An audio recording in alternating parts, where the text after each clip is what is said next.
Hi, I'm back with me. No hands. I promise. I'm gonna keep this promise to myself.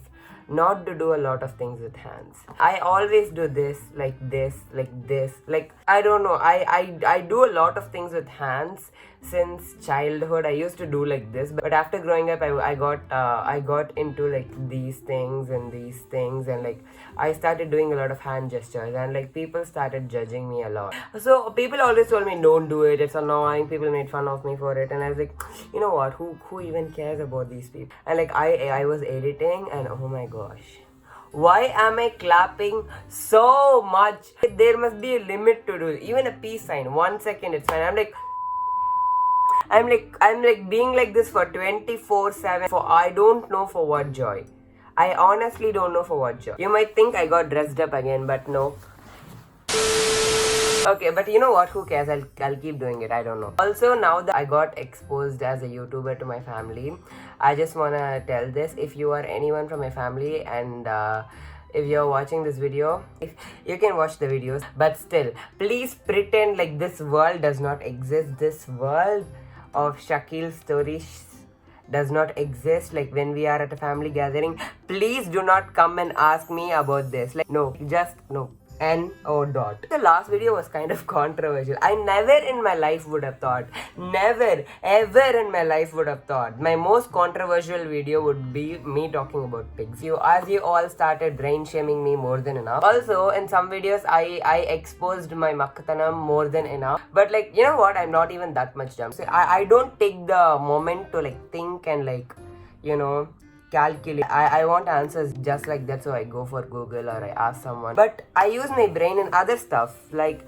writing. Last video I showed like a very bad draft. I wrote something about like some weird thing about some acid rain. It was very average. I don't know why I wrote it. So I use my brain for writing, and I thought I could show you some things that I wrote. Mostly I thought I could read and I could review my own poetry. A poem that I wrote like last year and like when I was in 12th grade. I don't even know.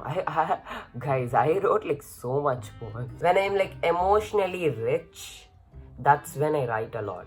That's when I think I can bring out the words good. That's when I think my emotions really speak for themselves. Yes, I like writing poems with plot lines in it. It's literally story, but like in poetry form. I like them better because I am a dramatic dog. I like the drama. I like when it has a story in it. So this poem is called Serial Love.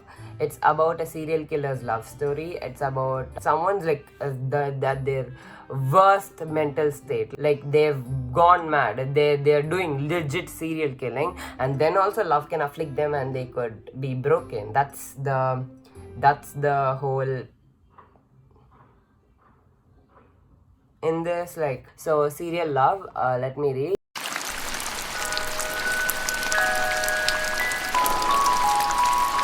He had no parents, kindness in his life lagged. Love was so costly he did not afford any. He was called short-tempered as his patience lagged.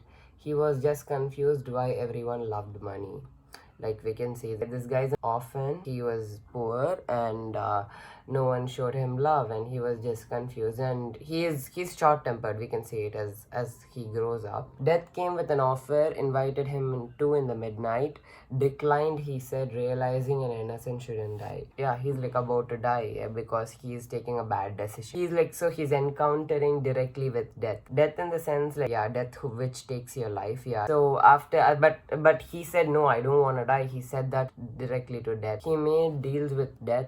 We can share works, he said, and it accepted. So he's telling to death, we can share works. You don't have to go and take everyone's life. I can do that too. So we are like literally sharing work. We can literally see him being mentally affected, like things, imagining things like he talked to death, and like this is like he wants to take life. It was chilling at first to do some killing, but it vanished as soon as he saw liquid red in the sense blood. So a predator now in town, eating people who eat money. So money eaters, or like all they care about is money. Like that's what has impacted his brain. He's like, okay, I don't want, no one shows me love because everyone loves money. So like I should kill people who love money. So that's the impact the society has made on him. Eating people who eat money. I don't know if it's cannibalism. I don't know if that's a metaphor for killing or it's actually he's like eating people. I don't. It can be cannibalism if you want more serial killer vibes. It tasted like rusted iron topped with salt. It's the taste of blood. Don't ask me why I know what blood tastes like. What you should ask why I know what rusted iron with salt tastes like. I have tasted weird different things in my life. Just know. So a predator now in town eating people who eat money. It tasted like rusted iron topped with salt. His new favorite, red honey. I didn't want to use the word blood because it would be too blatant. It grew like time. It increased monthly. Every time he saw red, it felt like salary. He's legit getting monthly. He's like, okay, salary day. So he's like, okay, let me kill people. Okay, once caged in, there was no going back.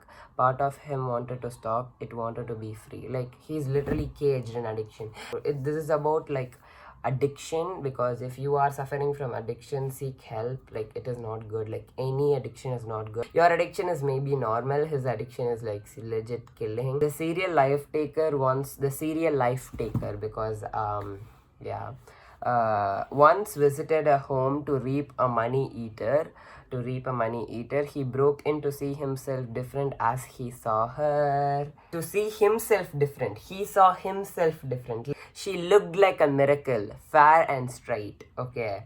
She knew who he was, as the news won't wait. Okay. And maybe because of the news, she knows the serial killer thing. She was frightened to see him, was about to shout, but he was quick to close her mouth trim. His heart ached to kill her. Kill you. I want you to speak with me daily for a month now. Imagine a serial killer coming to your home and is like, no, I won't kill you, but can you talk to me? But like obviously he's mentally affected. But like, you know what, when as soon as he saw someone whom he is not hate, like obviously he did not want to speak to anyone, but like as soon as he saw someone whom he appearance wise, like just looking at her, he thought, okay, this person might be good. He's thinking and he's like calling her, would you talk to me? Just talk to me for like 30 days. Like, she panted. He continued, if you have plans to disclose, see the blood of the people you love. She would obviously tell people. Okay, but he is threatening her. She had no other go. She took the offer, allowed the psycho lover love her for 30 nights. I don't know. They were just talking for 30 nights and this does not feel normal. So she had no other go. She took the offer, allowed the psycho killer love her for 30 nights. It was an hour talk daily. He spoke about hills and oceans as she nodded with fright. 17th night, she spoke her first words since birth. She asked, why do you kill? He thinks his inner self felt guilty but says, because goodness is stilled. It was the 29th night. Do you know why I won't kill you? Why? Because I love you. She sighed. I mean, be honest, do you accept me? And she's saying, I don't like you, I'm sorry. Obviously, what is she supposed to say? Oh my god, you're so sweet. She speaks less. Obviously, what do you expect her to chat with the serial killer? So he's telling this, I will leave and won't come again to spoil you. Thanks for giving me the best 30 nights. He's saying this and she's asking, am I allowed to inform the police? She asked with might. Your wish, said the sad fish. Let us swim. I like the concept of swimming in your own tears. I actually have a poetry page named Escapism here, where I wrote 2 poems and I was like, okay, and I got scared of plagiarism because someone in my DM was like, oh, how much would you sell this poem to me for? I was like, 0 rupees, go away. And I deleted one of the poems that he asked. He killed 37 people. Nothing hurts this much. The dead's companion missed her touch, though she never cared to feel his skin. She did not even touch him, though he is missing her touch. And that's like, I don't know, sad. His love was beyond everything within. She called the shields and reported them, though he was already dead by then. She called the police, though he was already dead by then. He is dead by then. Let's see how he died.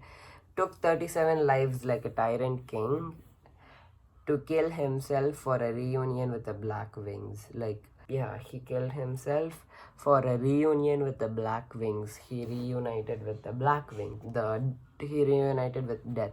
I don't know why I was in a point of time. I wrote a poem about a serial killer's love story. I got creative. Like, I've written a lot of poems that others liked a lot, like people liked a lot, but like still, this is something that I liked personally because it's very creative and the plot line's like very unique because a serial killer falling in love and stuff. Yeah, I wrote a lot of things. Like, I literally wrote a poem about being fat. I wrote a poem about being different. I wrote a poem. I wrote like 3 poems for my best friend's birthday because I forgot. And I've written a poem about every single soul that I love. But like, I don't publish them because I, first of all, I don't know how to, and second of all, I love you so much. I love you so much if you watched all the way through, tolerating my dumb knowledge in poetry, and keep coming back. And unfortunately, I'll also be coming back. And until then, bye.